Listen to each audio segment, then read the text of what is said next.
welcome to Anime Audio Commentary. Today I'll be commenting on episode 11 of Spy Family. If you'd like to watch along, then start watching now.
Alright, so judging by the title of this episode, it seems like there's truly a Stella Star at stake here.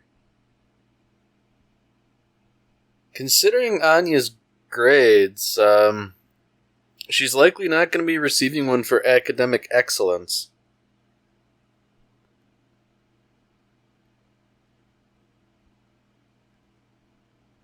It seems like she really knows, but, at the same time, she's busy watching Bondman. And as we all know, that's far more important than studying.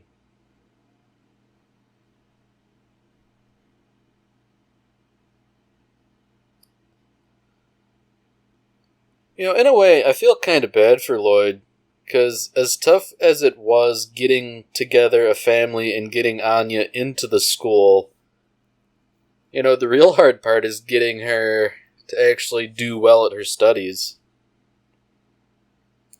Although, based on some of, the stuff that I've gleaned from just reading, the test questions, because some of them are actual questions, it ranges from very simple for 6-year-olds to pretty difficult in a weird sort of way.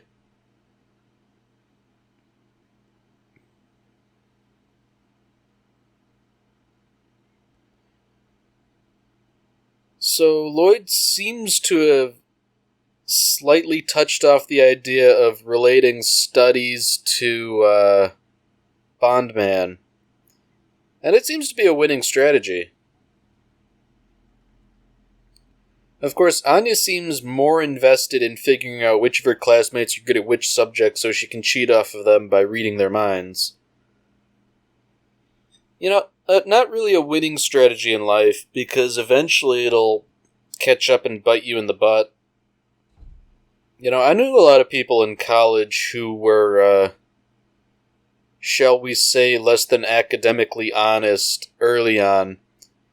And, around the time you hit, junior year, especially in an engineering program where, all that stupid math you learn is important and you need to be able to use it, if you can't do it, it really screws you up.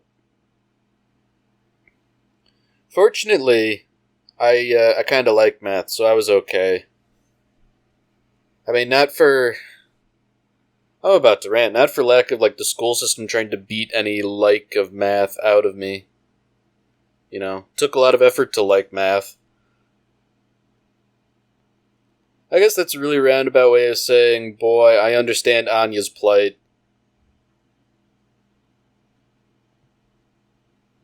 Sometimes just doing a little arts and crafts is better. Even though Anya, like me, has no real artistic talent.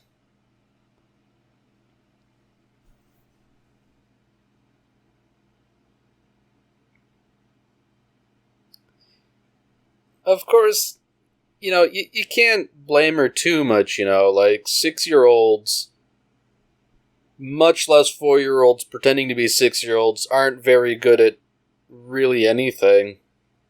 They don't have full control of their faculties, fine motor control and all that, and they haven't had, the time to get good at stuff.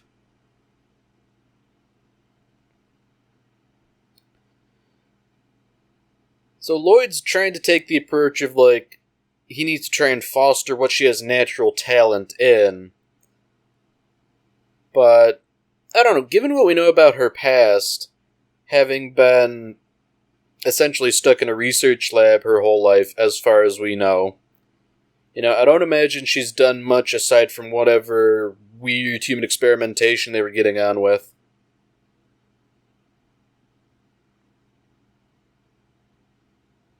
That's another thing that I don't think has been expanded on in any way. Certainly not in the anime, but not in the source material either. What exactly it was they were trying to accomplish by creating a mind-reading child. It seems like if they could train her right, she could make for a good spy, but Anya's natural temperament seems to be at odds with that. So, as Lloyd is wont to do, he's had a characteristically good idea. If you don't excel at extracurriculars and academics as you normally would, perhaps the best thing you can do is become a pillar of the community by volunteering at the hospital. He knows that you can gain Stella Stars for performing heroic acts, and while working at a hospital isn't strictly heroic in the sense that Lloyd might think it is, you can still do a lot of good at a hospital just volunteering your time. If nothing else, you can do menial work and save the nurses and doctors from doing stuff like that.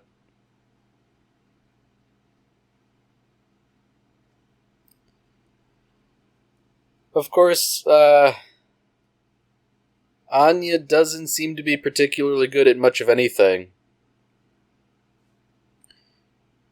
She breaks a vase while trying to clean, she just reads books instead of organizing them, she drops food. But at the same time, she is also a little kid. I don't think kids are really good at that stuff either.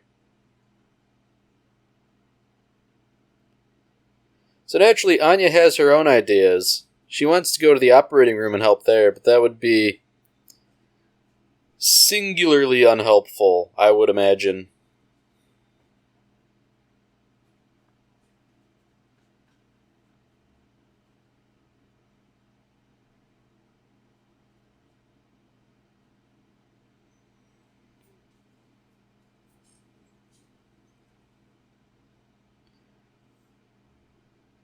So at least Lloyd is being kind of open-minded about all of this. At least for the time being. You can't be good at everything you try. And in fact, if you continually try new stuff, odds are you're going to be bad at it.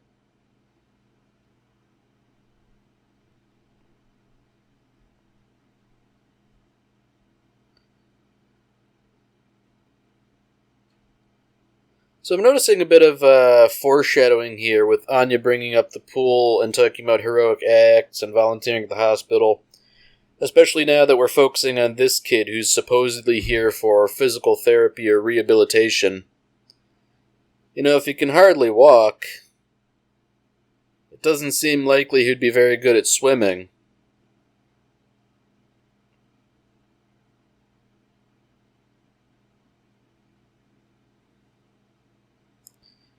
So this is something that I think is kind of interesting. Anya's mind-reading powers seem to kind of work as the plot dictates. She can hear this kid's thoughts as he's drowning.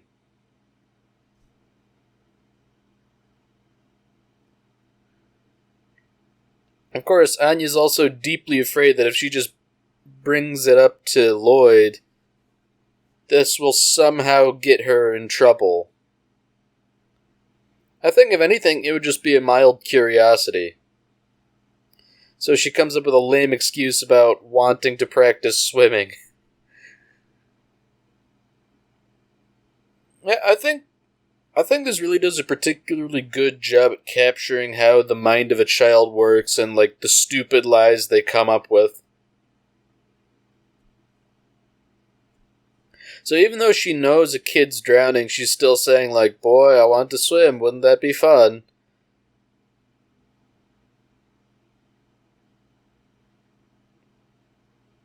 I think this particular scene also captures a fair bit of realism in that drowning is a very quiet thing. Like, you know, as much as it seems that the physical therapist is being negligent regarding little Kenny here, you know, if somebody drowns, they're not going to be splashing around making a lot of noise. Like, they will slip under the surface and, you know, like, that's it. So Anya's made the classic mistake here of, you can't save a drowning person if you yourself aren't an exceptionally strong swimmer. But, fortunately, they're both merely kids, and Lloyd is more than strong enough. The weird part here is that the pool seems to be deep enough that Lloyd can stand with little effort. So, one kind of has to wonder how the kid could drown, but, you know, I know enough about drowning to know that it's something that can really happen anywhere. So I guess if it's deep enough to go over a kid's head, he could drown pretty easily. See, even Lloyd knows kids drown quietly, and that many kids drown just because, like, you took your eyes off them for a second.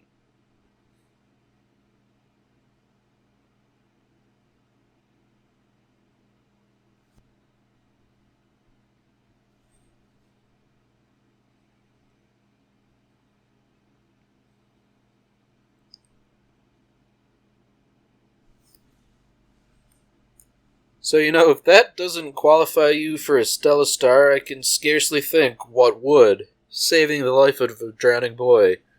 Or, at the very least, calling attention to it.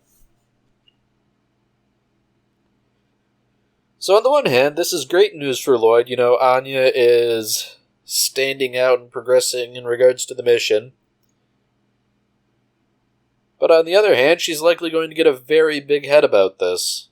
And probably lord it over the other kids and just be, well, kind of a jerk about it, you know. Kids aren't known for being especially gracious. You know, that's kind of like something you have to learn.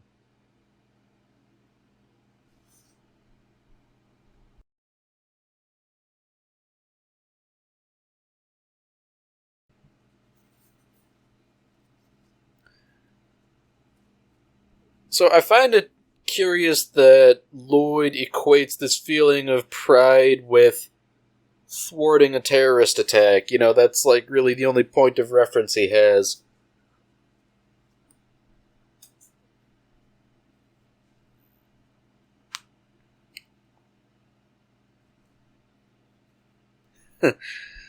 Oh, Anya. She can't help herself, you know, she doesn't want Mom to cook. She's horrible at it.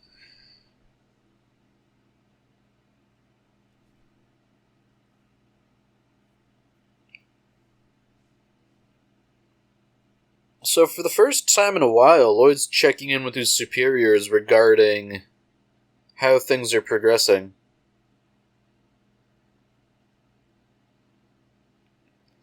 Interestingly, they're sort of floating the idea that they could have other agents set up scenarios in which Anya could earn Stella Stars by being heroic.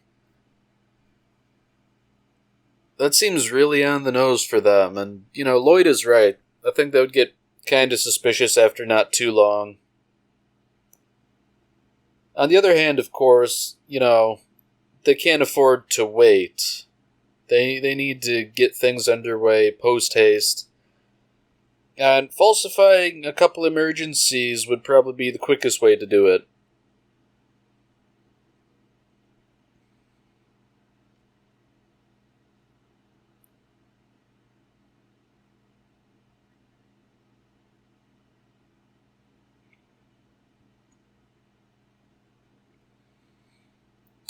So, I find it interesting that Anya is continuing to wear the Stella Star. Because I know she wasn't wearing the demerit badge she got, so I'm wondering... Or rather, I had assumed they just don't wear the badges, but Anya's already letting it get to her head.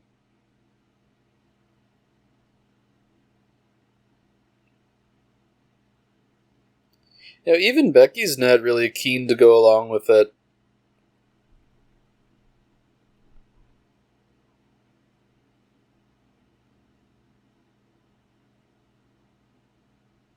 So once again, Becky's kind of putting ideas in Anya's head. Maybe you'll make a lot of friends. Like Damien, for instance. But it seems that's probably wishful thinking.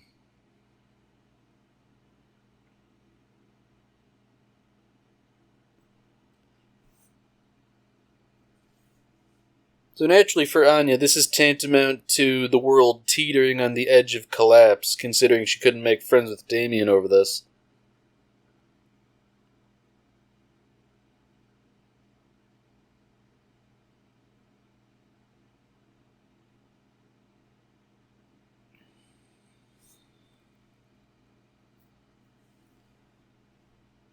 So as one could expect reasonably, everybody's sort of irked by Anya. They continue spreading rumors about her and thinking she's stuck up, and, that's not exactly the wrong assessment, but... Yeah, now they're just spreading a bunch of unfounded stuff, as I assume rich brats are wont to do.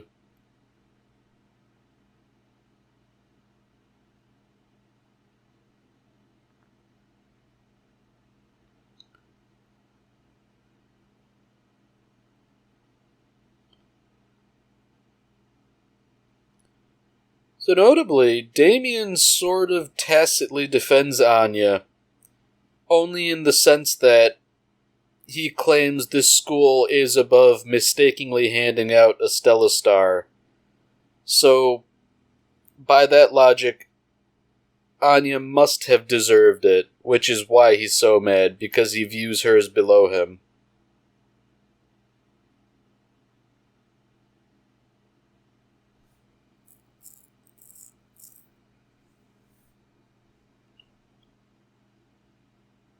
I think there's like a nice little subversion.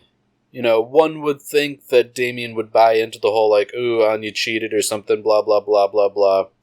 But he holds the school in such high regard that he views their decision as the correct one, even if he doesn't like it. That's nice. It paints him as somewhat honorable, if nothing else.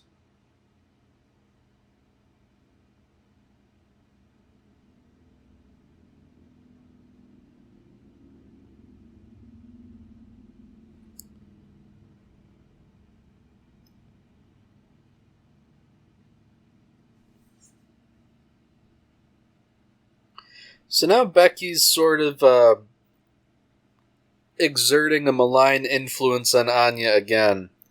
You got a Stella Star, so surely your parents would reward you, right? And I mean, that's not out of the question, but that'll only cause more problems because she'll presumably want something absurd.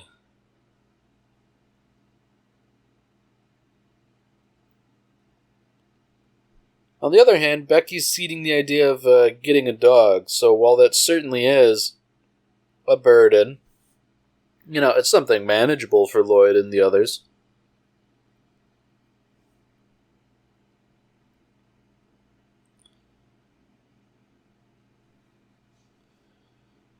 So it seems as if everybody has a dog. So Anya's got it in her head that if she has a dog too, she'll fit in.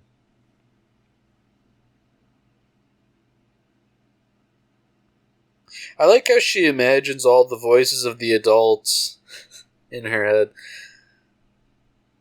As if something would be so simple.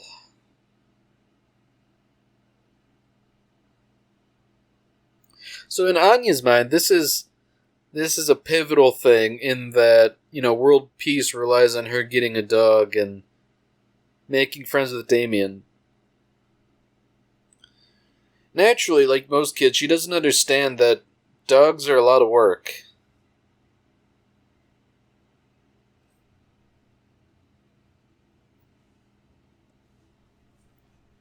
So at the very least, Lloyd is receptive to the idea, albeit for ulterior motives.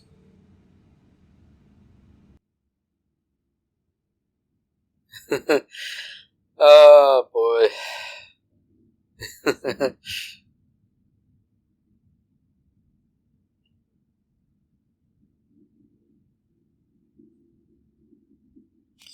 So, like, even a tiny dog yours seems to think would be capable of mauling Anya. That's true, kind of, but geez.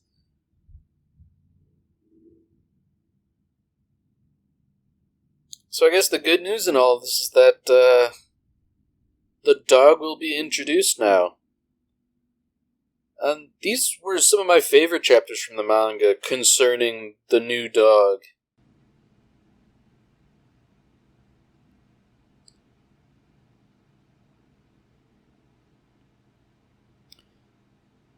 It seems like these dogs here are all quite vicious. And based on what these guys are saying, it seems like there's something else up with the dogs rather than just being, dogs in a shelter.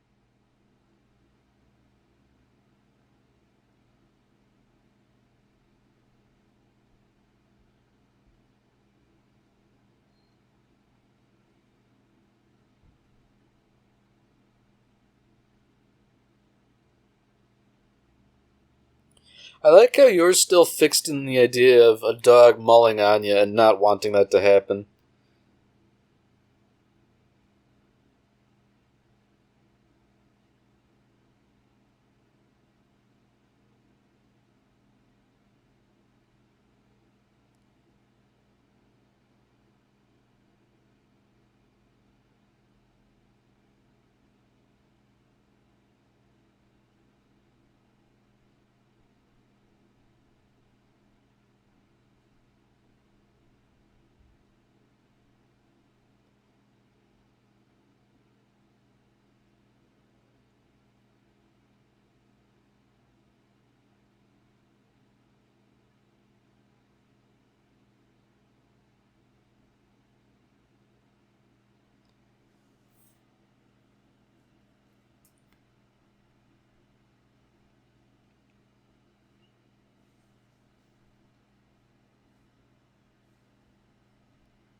Alright, that's it for this episode. If you've enjoyed it, then by all means, tune in for the next one. See you, Space Cowboy.